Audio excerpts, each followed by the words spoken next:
Evangelio de San Lucas 18, 9, 14 del libro Hablar con Dios.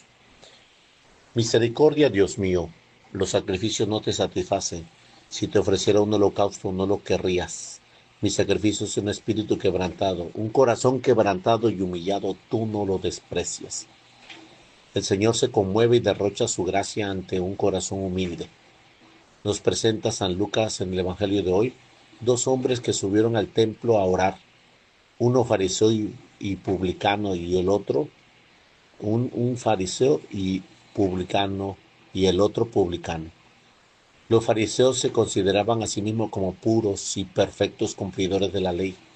Los publicanos se cargaban de recaudar la contribución y eran tenidos por hombres más amantes de sus negocios que de cumplir la ley. Antes, antes de narrar la parábola, el evangelista se preocupa de señalar que Jesús se dirige a ciertos hombres que presumían de ser justos y despreciaban a los demás. Enseguida se pone de manifiesto la parábola que el fariseo ha entrado en el templo sin humildad y sin amor. Él es el centro de su propio pensamiento y el objetivo de su aprecio. Oh Dios, te doy gracias porque no soy como los demás hombres, ladrones, injustos, adúlteros, ni como los publicanos. Ayuno 2 veces por semana, pago el diezmo de todo lo que poseo. En vez de alabar a Dios, ha comenzado, quizás de modo sutil, a alabarse a sí mismo. Todo lo que hacía era cosas buenas, ayunar, pagar el diezmo. La bondad de esas obras quedó destruida, sin embargo, por la soberbia se atribuye a sí mismo el mérito y desprecia a los demás. Faltan la humildad y la caridad. Sin ella no hay ninguna virtud ni obra buena. El fariseo está de pie, ora, da gracias por lo que hace, pero hay muchas autocomplacencias. Está satisfecho, se compara con los demás y se considera superior, más justo, mejor, cumplidor de la ley.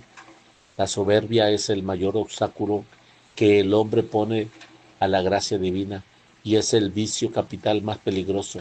Se insinúa y atiende a infiltrarse hasta las buenas obras, haciéndolo perder las condiciones y su mérito sobrenatural. Su raíz está en lo más profundo del hombre, en el amor propio desordenado. Y nada hay tan difícil de desarraigar e incluso de llegar a reconocer su claridad. Asimismo, con la admiración que me debo, esto escribo en la primera página del libro y lo mismo podría estampar muchos otros pobrecitos en las últimas hojas de mi vida. Qué pena si tú y yo vivimos o terminamos así. Vamos a hacer un examen serio de conciencia. Pidamos al Señor que tenga siempre compasión de nosotros, que no nos dejemos caer en el estado. Imploremos cada día la virtud de la humildad y hagamos hoy el propósito de estar atentos a las diversas y variedades expresiones en que se pone de manifiesto el pecado, capital de la soberbia, y al rectificar la intención de nuestras obras cuantas veces sea necesaria. Algunos fariseos se convirtieron y fueron amigos fieles discípulos del Señor, pero muchos otros no supieron reconocer al Mesías que pasaba por la calle y plaza. La soberbia hizo que perdieran el norte de la existencia y de la vida religiosa, y de la que tanto alardeaban, quedaban huecas y vacías. Sus prácticas de piedad se consumían en un formalismo y mera apariencia realizada de cara a la galería. Cuando, cuando ayunan, demudan su rostro para que los demás lo sepan. Cuando oran, gastan, gustan de hacerlo de pie y con ostentación de la sinagoga y en medio de la plaza. Cuando dan limosna, se pregonan con trompetas. El Señor recomendará a sus discípulos, no hagan como los fariseos, y les explica por qué deben seguir su ejemplo. Todas sus obras las hacen para ser vistos por los hombres, con palabras fuertes para que se reaccionen. Les llama hipócritas, semejantes al sepulcro blanqueados, visto por fuera, repletos de pudredumbres por dentro. La vanagloria fue lo que lo apartó de Dios. Ella lo hizo a buscar otros teatros para que sus luchas y los perdió. ¿Por qué? Como se procura agradar a los espectadores de cada uno, que cada uno tiene, según son los espectadores, tales son los combates que se realizan. Para ser humildes no puede olvidar jamás que quienes presencian nuestra vida y nuestras obras es el Señor, quienes hemos de procurar agradar en todo momento. Los fariseos, por la soberbia, se convirtieron duros, inflexibles y exigentes por sus semejanzas, con sus semejantes, y débiles y comprensivos consigo mismos. Atan pesadas cargas a los demás y ellos ni siquiera lo pone un dedo para moverlas.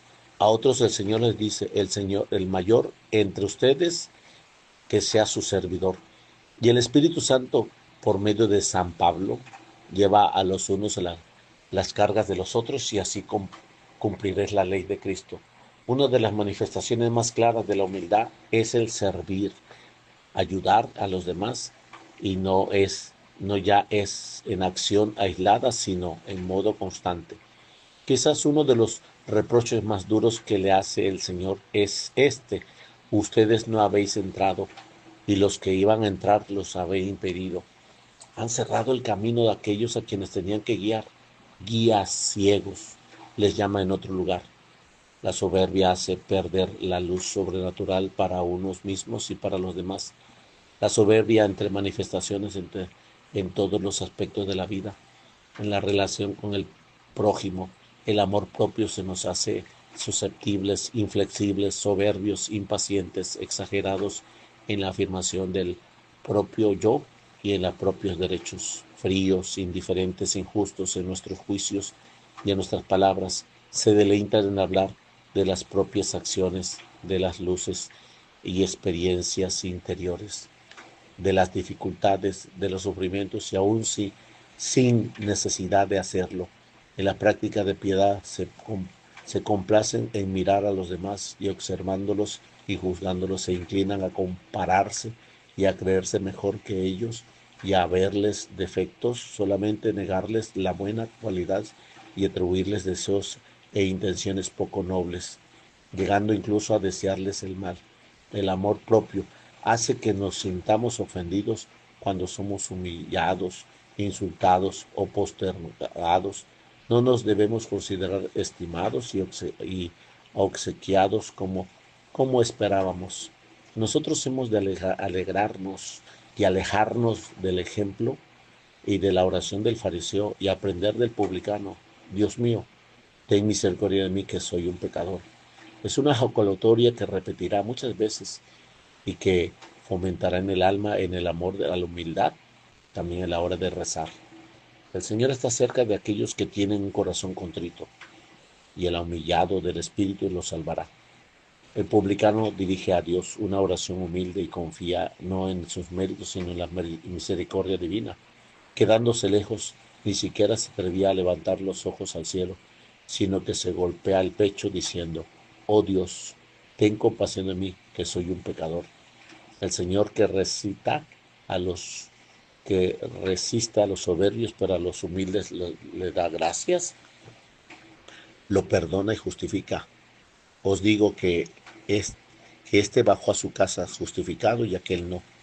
El publicano quedó lejos. Por eso Dios se acerca más fácilmente.